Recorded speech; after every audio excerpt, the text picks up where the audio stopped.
अस्सलाम वालेकुम एवरीवन, कैसे हैं आप सब। उम्मीद है आप सब बिल्कुल ठीक ठाक खैरियत के साथ होंगे। आज मैं आपके लिए लेकर आई हूँ बहुत ही मज़ेदार मोतीचूर लड्डू की रेसिपी। बहुत आसान रेसिपी है, हर कोई इसको बना सकता है। बिल्कुल हलवाई स्टाइल हम मोतीचूर के लड्डू बनाएंगे और कैसे इसके बीच में हम देसी घी का टेस्ट लेकर आएंगे, तो ये सब मैं आप लोगों के साथ शेयर करने वाली हूँ। इसलिए आप लोगों ने वीडियो को स्टार्ट से लेकर अंत तक लाजमी देखना है। तो स्टार्ट करते हैं अपनी इस रेसिपी को। बिस्मिल्लाहिर्रहमानिर्रहीम। तो सबसे पहले हम एक बर्तन लेंगे, उसके बीच में हमने 1 कप बेसन ऐड करना है। आधा कप मैंने पहले ऐड किया और आधा कप मैंने बाद में ऐड किया, तो ये 1 कप पूरा हो गया। इसके बाद हम इसके बीच में 1 पिंच फूड कलर ऐड करेंगे।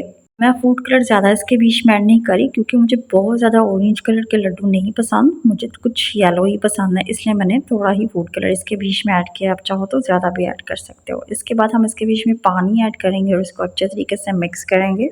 पानी ऐड करने के बाद हमने इसको इतने अच्छे तरीके से मिक्स करना है कि इसके बीच में कोई गुठली वगैरह ना बने। आप लोगों ने इस बात का खास याद रखना है।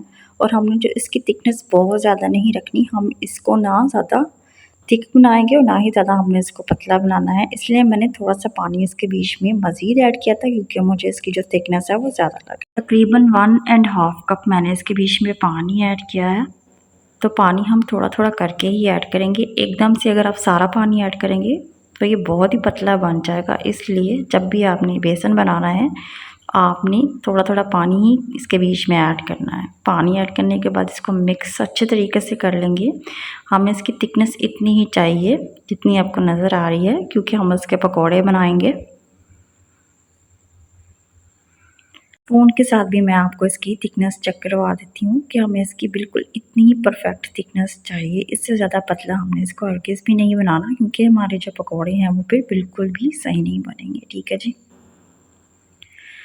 अब मैंने यहाँ पे एक कढ़ाई ले ली थी, उसके बीच में मैंने ऑयल को पहले से गर्म करने के लिए रख दिया था। अब थोड़े थोड़े पकौड़ों का मिक्सचर हम इसके बीच में ऐड करेंगे।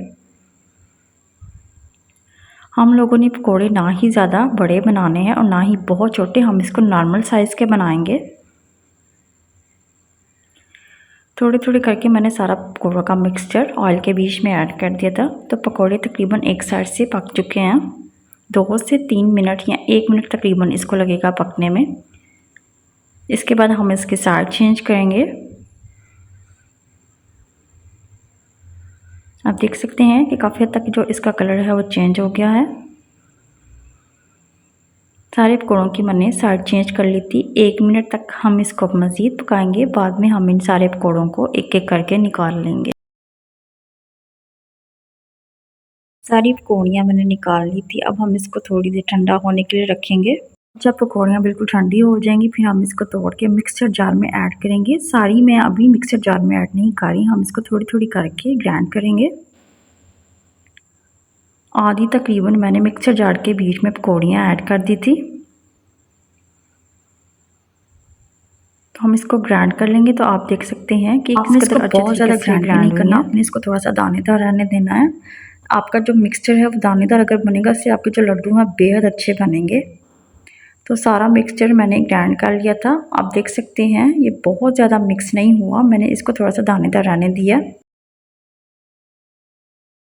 अब हम चाशनी रेडी करेंगे। तो सबसे पहले हम एक बर्तन लेंगे, उसके बीच में 1 कप हमने चीनी ऐड की है। 1 कप बेसन, तो इसलिए हमने 1 कप चीनी ही इसके बीच में ऐड करनी है। इसके बाद हम इसके बीच में 1 कप पानी ऐड करेंगे।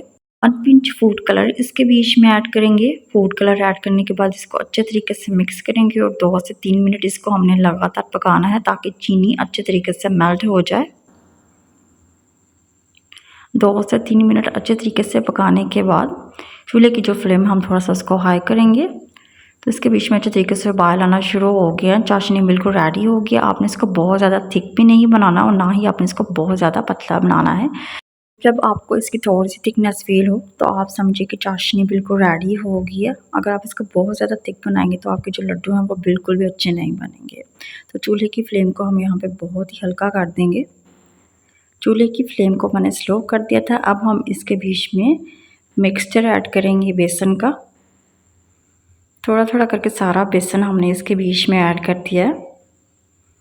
अब हम इसको मिक्स करेंगे और जो चूल्हे की फ्लेम है वो आप लोगों ने स्लो ही रखनी है। आप देखेंगे कि जिस तरह हम इसको मिक्स करते जा रहे हैं तो बेसन का जितना भी मिक्सचर है वो सारा ही चाशनी को सोक करता जा रहा है।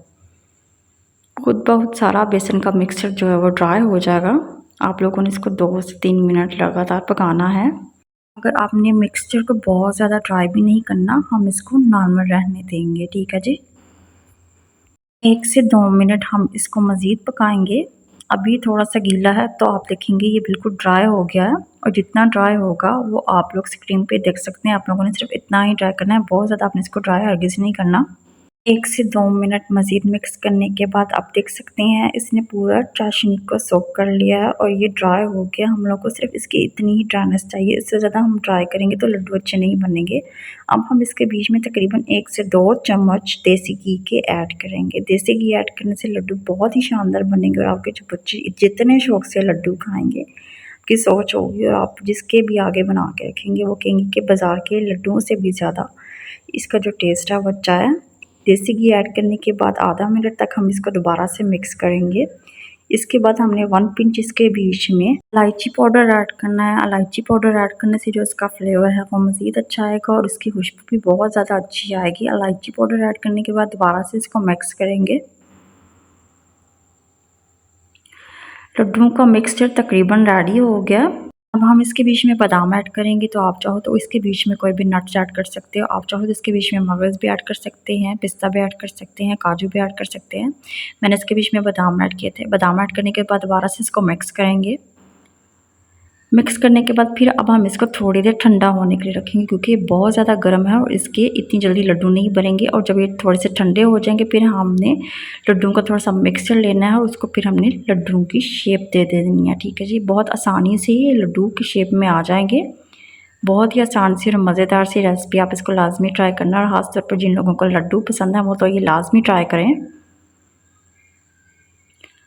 एक एक करके सारे लड्डू मैंने इसी तरह से बना लिए थे।